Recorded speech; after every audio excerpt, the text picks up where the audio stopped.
it's Rebecca. I've been a little bit naughty. I've got a huge pile of books next to me that I bought, some from the library. Stop selling such cheap books, library, just stop it. And one of my friends who is having a bit of a clear out, so I thought I would show you what I've been buying recently. I'll say recently, within the past 2 weeks. Okay, here we go, very quickly. Blown Away by Patrick Cave. Now, a lot of these, if not most of them, I don't know what they are or what they're about, but they just sound good. Bedknob and Broomsticks by Mary Norton. Didn't realise this was a book, always thought it was just a film. Looking forward to this one. Marley and Me by John Grogan. Why did I buy this? I read this last year, made me cry, but I did really enjoy it. It did make me laugh, so got that one. The Magic Faraway Tree by Enid Blyton. I read this one a while back. I didn't read this as a child, surprisingly. Most people did. I didn't. Did quite like it. Sue Townsend, number 10.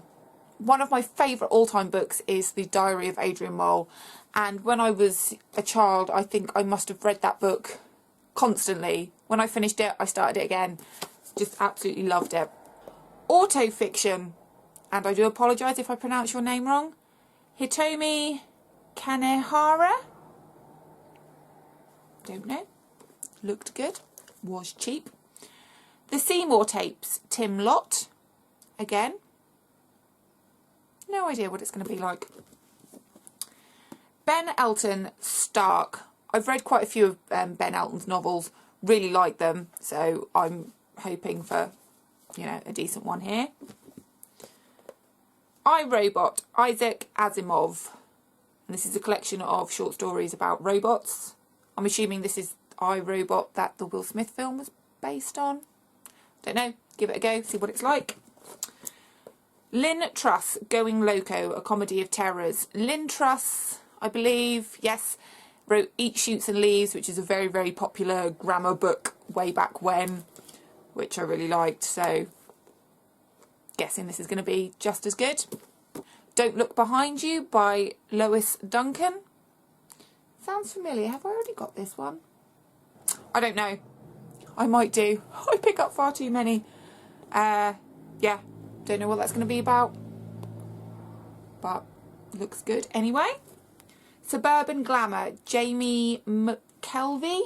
This one's a graphic novel. I read one graphic novel last year for the reading challenge last year and I quite enjoyed it, and this one looked quite good and was cheap again, so thought I'd give that a go. The Times Concise Atlas of the Bible. Just thought that would be quite interesting to have a look and see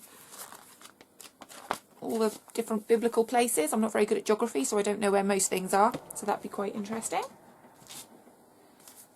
Dali. I've got quite a few Dali books, but you can never have too many, I think. Brilliant, brilliant painter, so really like him. Frank McCourt, Angela's Ashes. Probably a book I should have read.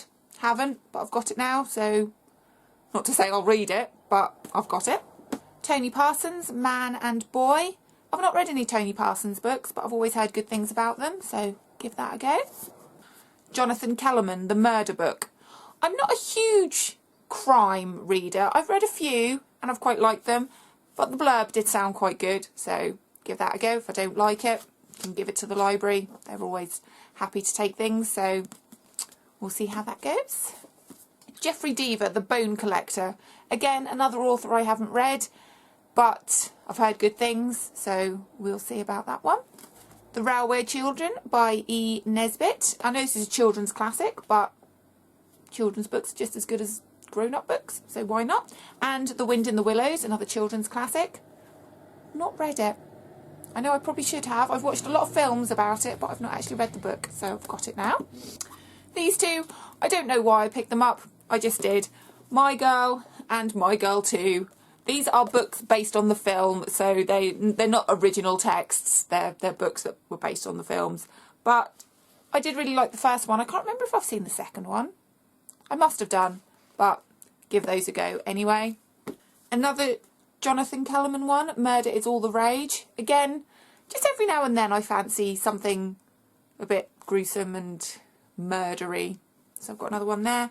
And Julie Myerson, Something Might Happen. And I only picked this one up because of the blurb. On a Monday night in October, in a small seaside town in Suffolk, a woman is brutally murdered. I live in a small seaside town in Suffolk. So I thought that would be quite good. I don't know if it's based near where I live, but that just sounded quite interesting. So that's a quick run through of the few books that I picked up, like I say, in the past couple of weeks. Some from the library, some from my friend. I probably spent about, or less than a tenner on all of this, which is just dangerous, very naughty. And I'm now having to double park my books. So although I say I need more bookshelf space, I kind of do, but I can slot them in somewhere and fit them in. So I'm off to do that now. So have a good day, and I will see you soon. Bye-bye.